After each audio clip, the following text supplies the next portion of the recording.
अली मौला दे जेदे मौला ने हुजूर अली पीर पीरां दा ए दिलां दा सुरूर अली मौला अली मौला अली मौला अली अली अलियां दे सिरां दा ए ताज अली अली मौना दी बस ए मेराज अली अली अलियां दे सिरां दा ए Dear students, today our topic is Gauss's law. Gauss's law पढ़ने से पहले आपको मैं याद दिला दूं कि हमने इलेक्ट्रिक फ्लक्स पढ़ा था इससे पहले। आप जानते हैं कि इलेक्ट्रिक फ्लक्स असल में measure of number of field lines passing through a surface होता है, जो हमने डिस्कस किया है किस तरह से क्या होता है। और किसी भी क्लोज्ड सरफेस के लिए जो इलेक्ट्रिक फ्लक्स की रिलेशन बनती है वो आपकी स्क्रीन पे है, that is phi is equal surface integral of E dot D S, जिसमें ई इलेक्ट्रिक फील्ड है और D S outward normal to small element D S of the closed surface. अब गॉसेस लॉ को समझने के लिए आप फर्ज कीजिए कि आपके पास एक चार्ज क्यू है, उसके अराउंड एक इमेजिनरी स्फेरिकल सरफेस है। कोई भी इमेजिनरी सरफेस किसी चार्ज या सिस्टम ऑफ चार्जेस के अराउंड जो होता है उसे हम गॉसियन सरफेस कहते हैं। ये गॉसियन सरफेस सिमेट्री के हिसाब से सिलेक्ट की जाती है। मसलन यहाँ पे हमारे पास एक पॉइंट चार्ज है तो इसके अराउंड एक स्फीयर एक सिमेट्रिक सिचुएशन क्रिएट करता है।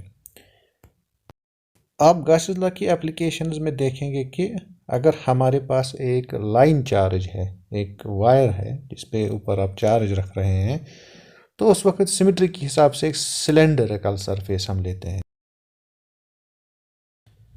अब जो गॉसेस लॉ का स्टेटमेंट है वो आपकी स्क्रीन पे है। गॉसेस लॉ सबसे पहले हमें क्या देता है? गॉसेस लॉ फ्लक्स को रिलेट करता है उस किसी भी सरफेस के अंदर नेट चार्ज के साथ। इसका स्टेटमेंट है कि flux of the electric field through any closed surface in vacuum is 1 by epsilon naught times the total charge Q enclosed by the surface।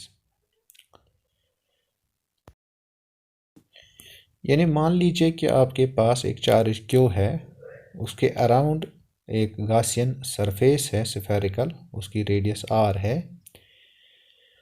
तो इसके आप स्मॉल स्मॉल एलिमेंट्स ds लेंगे, उनमें से एक एलिमेंट ds जो फिगर पे दिखाया गया है, इस पे आप आउटवर्ड नॉर्मल डालेंगे बाहर की तरफ, और क्यू की वजह से जो इलेक्ट्रिक फील्ड है वो भी रेडियली आउटवर्ड है।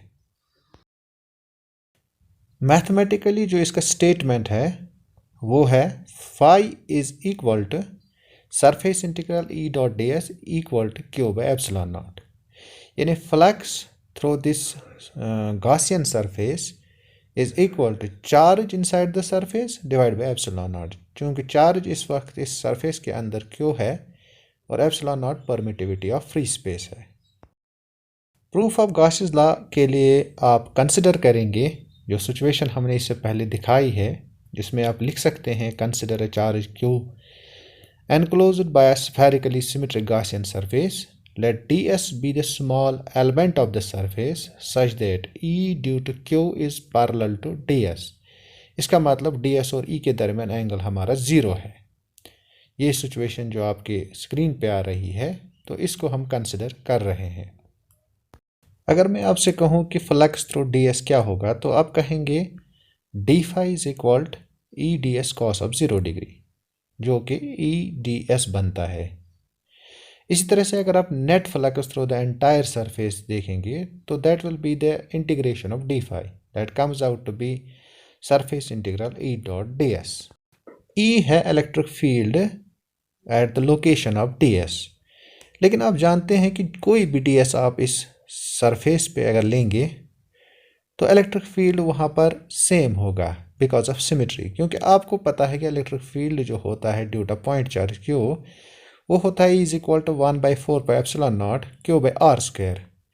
तो इस सरफेस का कोई भी ds एलिमेंट सेम डिस्टेंस पर है, इसलिए इस सिमेट्रिक सिचुएशन में ई आप इंटीग्रेशन से बाहर ले सकते हैं। तो हमारा जो रिलेशन फ्लक्स की है वो बनती है is equal to E surface integral ds।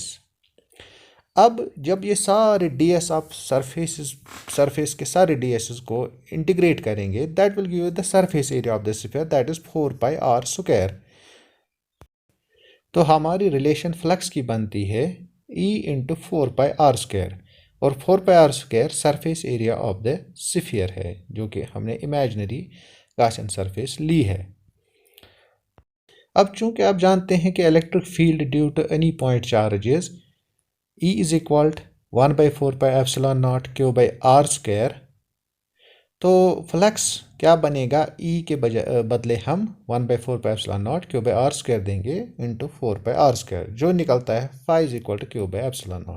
तो कुल मिला के हमें क्या निकला, एक चार्ज जिसके अराउंड एक spherical Gaussian surface of radius r हमने ली, उसमें से फ्लक्स को कैलकुलेट किया, that came out to be Q, जो चार्ज उसके अंदर था, डिवाइड बाय ε0, और जो कि स्टेटमेंट ऑफ गॉसेस लॉ है, यानी flux through an enclosed surface is 1/ε0 times the net charge enclosed by the surface. This proves the Gauss's law. Let us now discuss some important points regarding electric flux and Gauss's law। तो इसमें पहला point जो आप याद रखेंगे वो ये है कि flux through Gaussian surface depends only on charges present inside the Gaussian surface।